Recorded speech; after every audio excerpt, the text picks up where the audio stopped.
Local news. At least 5 people dead in St. Louis after severe storm sweeps through city. Chicago, updated on May 16, 2025, 10:50 p.m. CDT, CBS AP.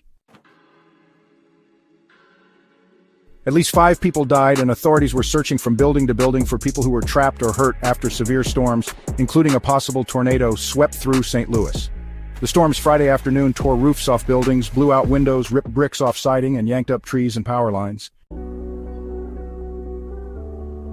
St. Louis Mayor Kara Spencer said more than 5,000 homes were affected and about 100,000 customers remained without electricity on Friday night. Kara Spencer, the loss of life and the destruction is truly, truly horrendous. It truly is a hard night for many, many people and many, many families in our community.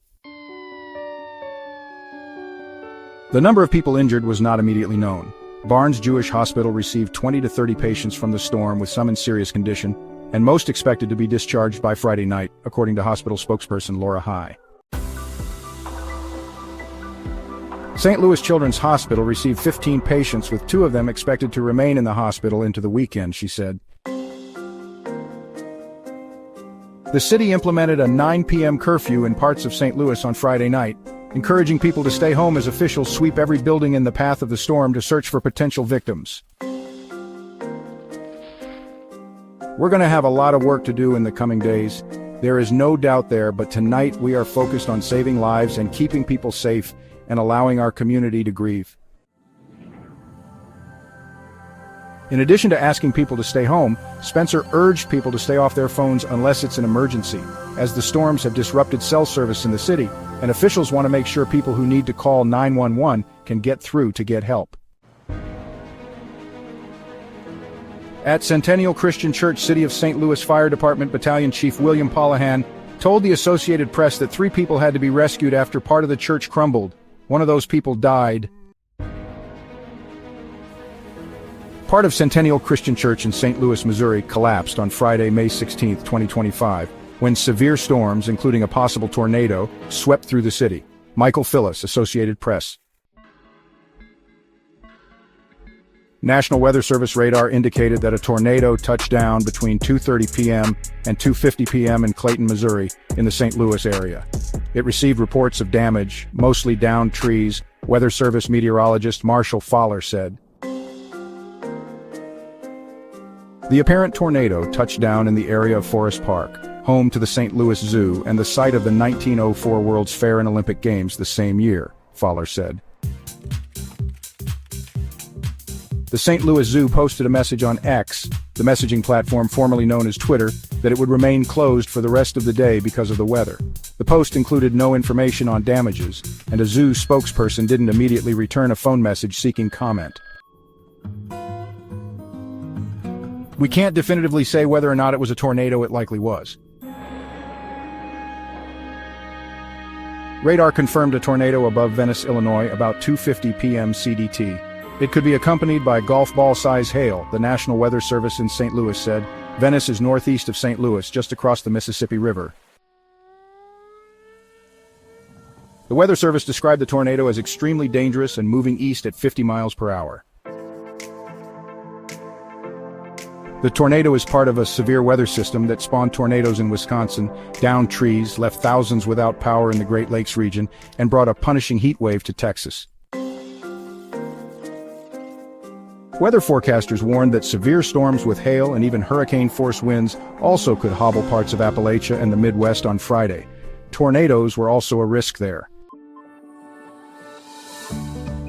The National Weather Service said severe weather was likely across parts of the Central Appalachians and the Mid-Atlantic states. Residents in Kentucky, southern Indiana, southern Illinois, parts of Tennessee, Missouri, Arkansas, and Ohio should brace for intense storms that could include baseball-sized hail. The Weather Service's Storm Prediction Center said that strong, potentially long-track tornadoes and very large hail could be expected.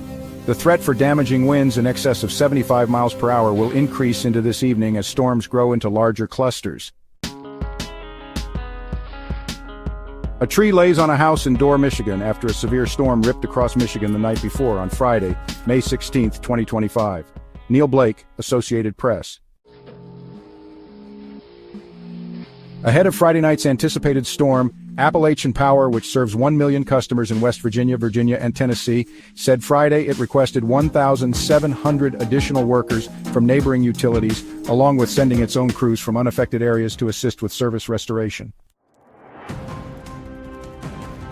Kentucky Governor Andy Beshear, in a post on the social media platform X, put residents on notice. Andy Beshear, Kentucky, there is a dangerous weather system moving through our state with a significant round this afternoon through tonight. Strong winds, hail, flooding, and tornadoes are possible starting at 2 p.m. Central Time in western Kentucky and reaching Louisville around 5 p.m. Eastern Time. Shelters were opening in the Paducah, Kentucky area.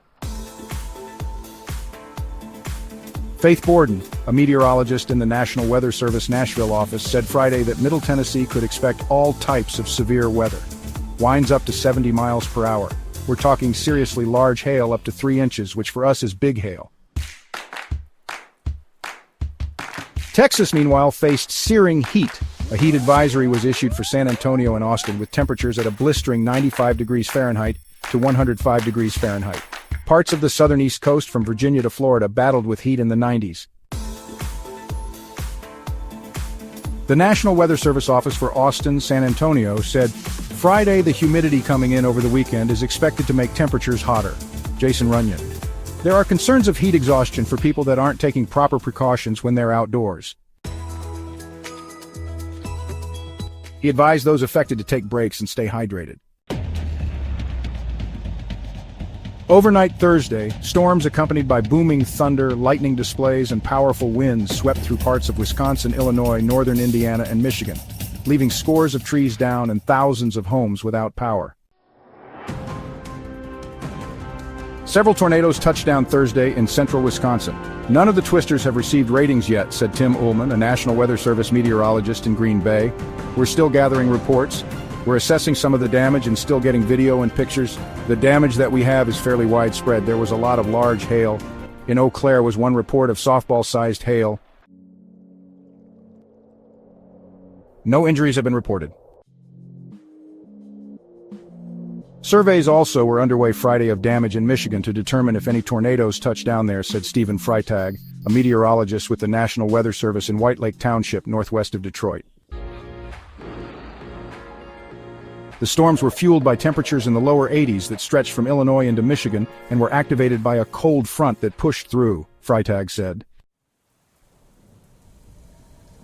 The threat of severe weather in Chicago delayed a Beyoncé concert by about 2 hours Thursday at Soldier Field. Uni-zone.